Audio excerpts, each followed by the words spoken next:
A Cold War-era nuclear submarine base has been reopened following pressure from the U.S. to defend against Russian aggression in the Arctic. The base will now be reopened to house the U.S. Navy's 3 Seawolf submarines as Russia and America vie for control of the region. Norway's government announced Olavsbjørn, near to the city of Tromsø in the north of the country, will now be reopened after being closed 18 years ago. The complex has a 9,800 feet deep underground water dock which has the ability to modify and refit nuclear submarines.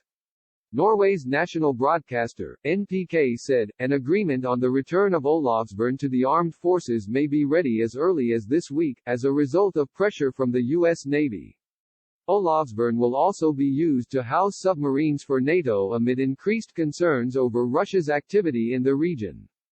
The base is located 220 miles from the Russia border and thus offers an ideal outpost for Western allies to quickly contain and defend against any aggression from the state.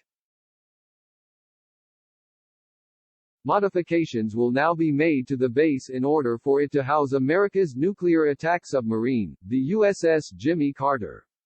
The announcement of the base comes as the UK's First Sea Lord, Admiral Tony Radakin, warned China and Russia could soon exploit the Arctic Sea. Due to climate change, he claimed the once frozen passages are now thawing, thus opening up potential naval routes.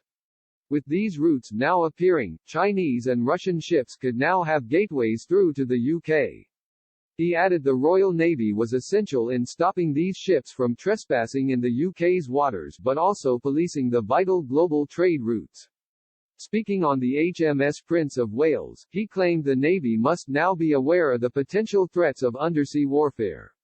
He said, climate change is a concern for all of us, but it is opening up new maritime trade routes across the top of the world, having the transit time between Europe and Asia.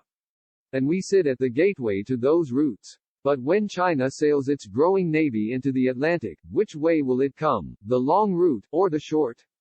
The Royal Navy is constantly on watch around the world. For everyone.